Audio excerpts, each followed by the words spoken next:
seen the power of women, that they're so strong, and this experience has blessed my own personal life as I've helped women throughout this process.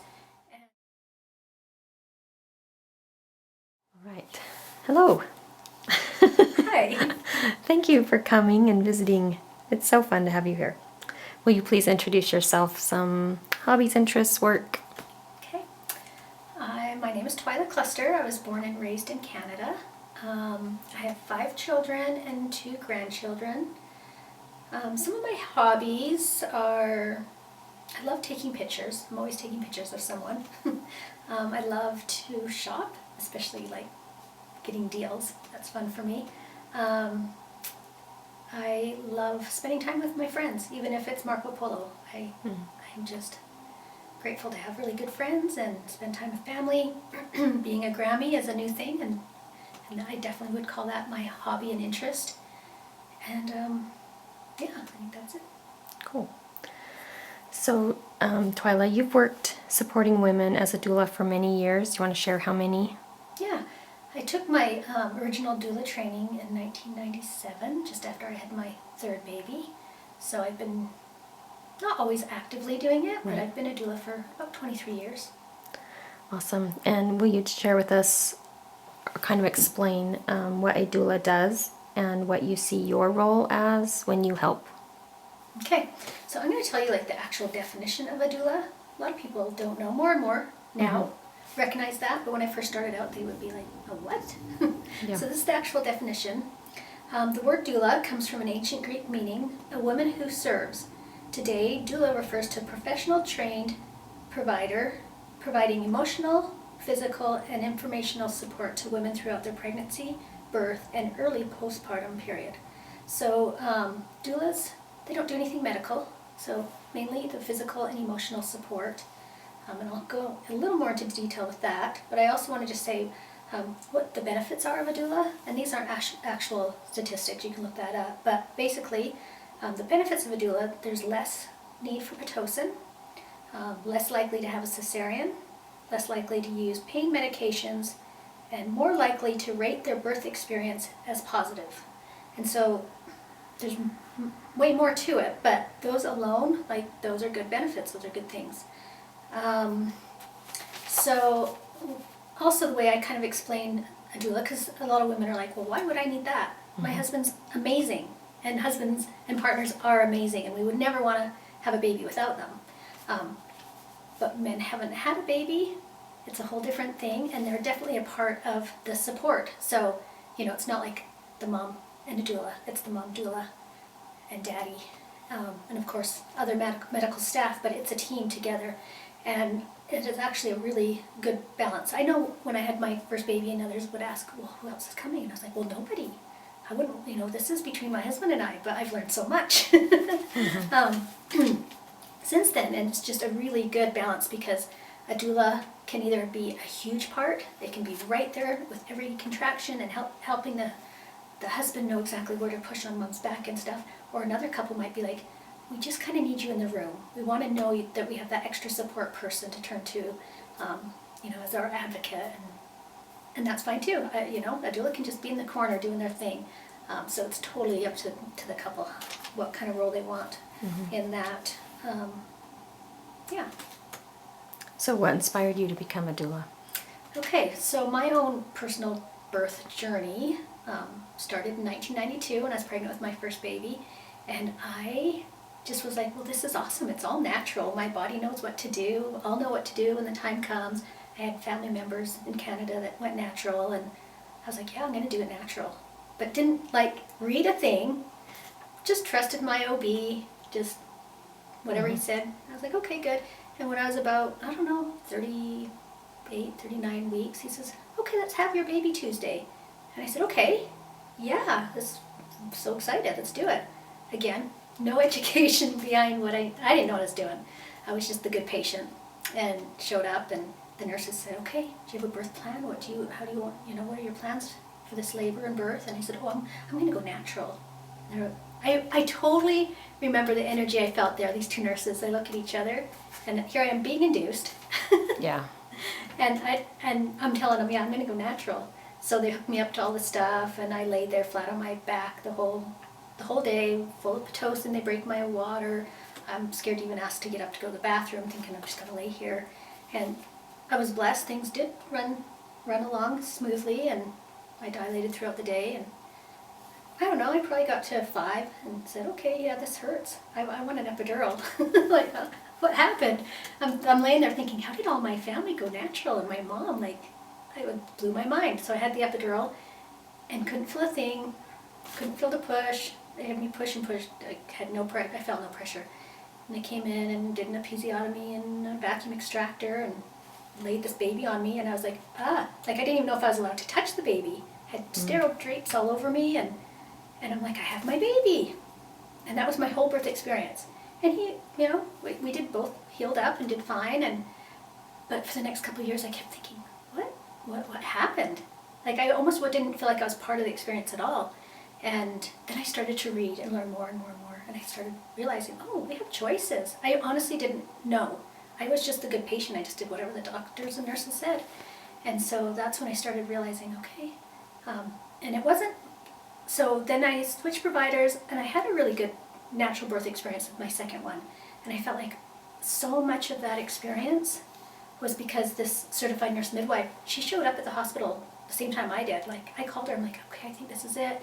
She was there, and the labor went quick and easy. Well, not easy, it was work, but I felt so supported. And I still didn't even know what a doula was, but I realized that my experience was so night and day because that woman was right there encouraging me. And so between baby number 2 and 3, that's when I started to learn what a doula was. I'm like, this is amazing. A doula is there to help educate and support and tell you can do this. So it was after the 3rd baby that I'm like, I want to do this. I felt like shouting off the rooftops, like, women, this is cool. Yeah. This birth is amazing and empowering, and you can do it. But I didn't honestly have a clue with baby number 1. Yeah. So that's when it all happened. So you evolved. Yep. What insights have you gained by serving families as a doula? Okay. So I think experiencing birth as a support person has opened up my mind to so many things, and I feel like I've seen the power of women, that they're so strong, and this experience has blessed my own personal life as I've helped women throughout this process, and it's funny because women will be like, I couldn't have done it without you, and I'm like, I really didn't do anything, like it was all you. And I think that has just had such an impact on me personally, seeing that strength in women and that sisterhood. When women come together, amazing things can happen. I love it. So you kind of said that you've been blessed by that. How has serving families blessed your personal life? Okay, so I've had a lot of sacred experiences. I think birth is so intimate, and it's hard work to be a doula, physically and emotionally, but it is sacred to me. And to step back and see the emotions and the love, and I've seen really hard things too. I've seen loss, but all these things I hold very sacred to me, and some of the skills I've learned, I've been able to apply in my own life. Simple things like, if one of my kids are hurt, helping them to be like, okay, relax. Same coping techniques in anything. Going to the dentist. We always joke about we need to have doulas for dentists work. Yeah, I agree. So lots of areas, and then to be blessed because of my experience as a doula, I've been blessed to attend the births of my own grandbabies. So I think that's a special gift because of what experience I have. Yeah, that's awesome. I want to interject, I feel like a great blessing is friendships too. And people that are watching might not know, but you've attended all 8 of my births, and that is awesome to me, such a special bond, I feel like. I agree. So, you are a great example of the power of positive words to me personally and as you help others, not just as a doula, but in life. Will you share a little bit about how you feel words impact us daily? Okay. So I'll talk about positivity a bit in regards to doula and childbirth first. I've got a few thoughts here. So when preparing for birth, our minds, our thoughts, our words have such a huge impact in birth and out of birth. Our brains, when they hear our words, out loud especially, when we say words, our brains take that. And so if we are, we have to want it. So say we want a natural birth. We got to just prepare our minds for that. And there's so many cool tools like affirmations and vision boards and all these things. But you have to be prepared. Naturally, we go negative. I feel like we do. Naturally, we call it dot people at our house. Like those little whisperings from these dot people that we just need to crush when it sneaks in, because it happens to all of us. And in birth, I always tell the moms, positive, positive. Keep your birth plan positive. Don't make it demanding. Start it with a statement like, we are so excited to have you on our birth team and so excited to have this amazing experience, and positive words all over the room. I tell moms, bring stuff to meet all of your senses, some visual things, music, positive music, uplifting music, scents, oils or lotions that make you feel good, make you feel calm. I've seen sad things too in birth when a nurse will come in, maybe check a mom and say, "What, you're still a 5? This is never going to work." Comments like that. And surprise, the mom stops dilating. She starts to get discouraged and starts thinking, what if something's wrong? All this, it just dominoes. Mm-hmm. And so to be prepared and say, you might hear a negative word in labor, but we have tools. Like one of my things is imagine a bubble around you and your birth team, the people that you trust, your doula and your spouse, or, is mom going to be there? This little bubble of positivity. It might sound kind of hokey, but this totally works. And so when a nurse or a doctor or somebody comes in and says a negative word, you visualize just that word's like rebounding off that bubble. It's not going to affect you. But when you do get negative, whether in birth or in life, like there's ways to cope with that, ways to get back up and get back on top of labor, because it really can stop. So how do you practice this? How do you apply this into your life daily? Okay, so I have a list of tools. So I'm just going to read some things. I'm sure everybody has heard of these different things, but there are so many cool things to increase positivity in our lives.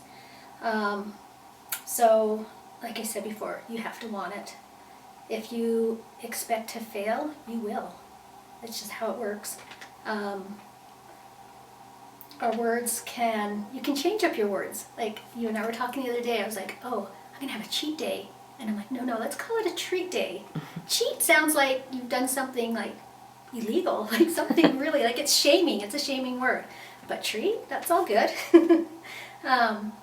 Vision boards, we've used at our home quite a bit. I'm going to give you a cool example of the power of that, both our words and vision. So my daughter was running cross country, and she had a goal time that she wanted so bad. It was almost the end of the season of her senior year, and she wrote it everywhere. She had it on her mirror, she had it on her ceiling above her bed, just the time. No words, just that number. And the day of the race, she wrote that number on her arm, and we went for a walk on her lunch break. And I'm like, what's going to happen today? What's going to happen? She's like, I'm going to make the time. I'm like, what is the time? I made her say it out loud over and over. Well, I wasn't able to go to this meet. It was far away. And I get this picture of her time card that's got the exact minute to the second of what she had plastered all over her room. And I'm like, there's power in that. Mm-hmm. Power in those words and in those thoughts. And she told her brain she could, and she did. Okay, affirmations. We hear a lot about affirmations now. I am statements. Words and thoughts plant seeds. So whether it's positive or negative, you're planting a seed. Expand on affirmations for just a bit. Okay. Like, what is it if someone doesn't know what that means? Okay. So it can be any I am statement. So it could be, I am strong. I am fast. I am powerful. I am friendly. We do a little thing at my house called Pasted every morning. I have an 11-year-old, and so we just do what I call mini Pasted. It's easy, but Pasted is prayer, affirmation, a scripture, tidy, E, exercise, and D is dressed and ready for the day.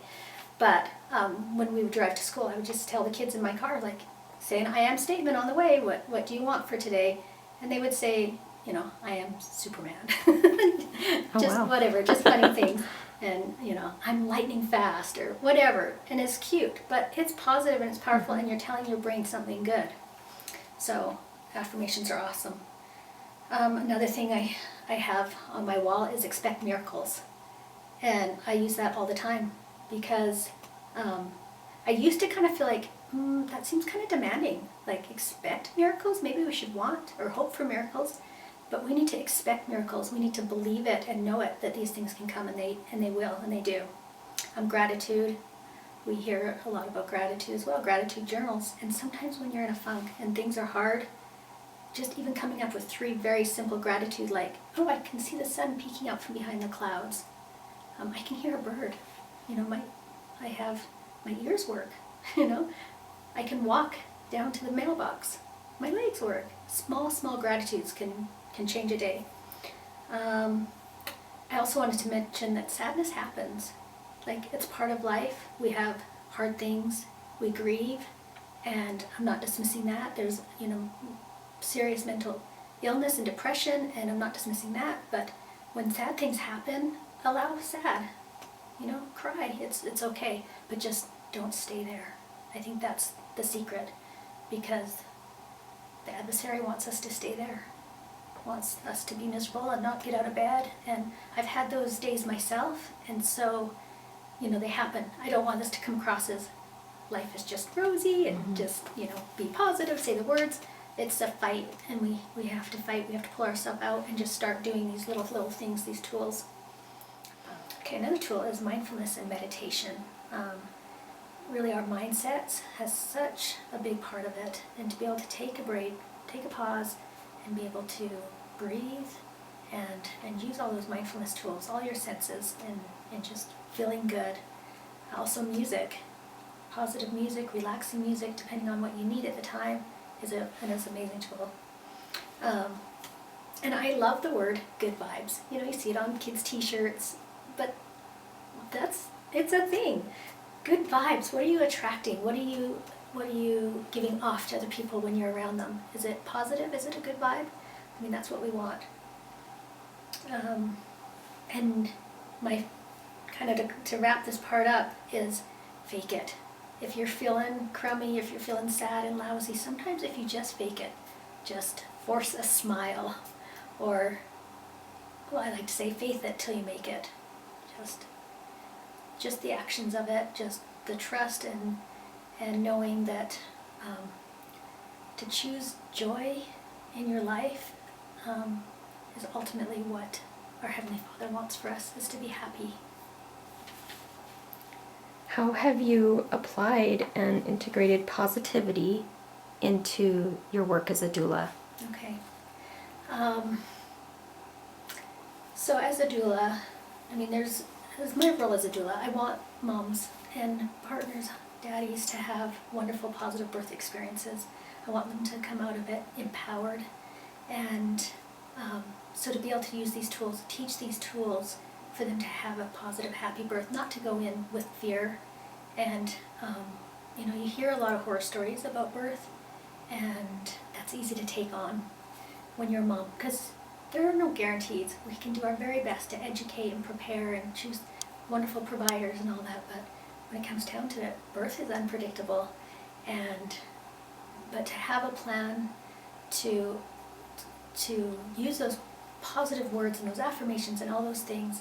One thing I love to do with my clients is to have them think about a time when they felt especially calm, and to be able to reflect on that during labor. You know, as contractions come and go, to be able to, it's back to the mindfulness, and to go to that happy place, and then to reflect on a time when they felt especially powerful, and for that second stage of labor when they're pushing and moments before the baby's going to be here, it is powerful, and it's beautiful, and it's exciting. And that moment when they very first hold their new baby, and the emotions that come. I've seen so many beautiful things, you know, some are crying, and some are laughing, and some are counting fingers and toes. I had one mom that just grabbed that baby and started singing a lullaby, and it was positive. It was beautiful. So this time has been such a blessing for me, and to be able to carry that out throughout my life, use positivity in all areas of our life will just be a blessing. So you just said positivity has blessed you in all parts of your life. Can you share how you feel the power of positivity has blessed your life? Well, I feel like our brains are listening. So our choice of words and our reaction to things, it can be a blessing or it can be misery.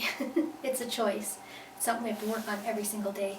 But if we're positive and that's affecting all the people around us, it's blessing our lives.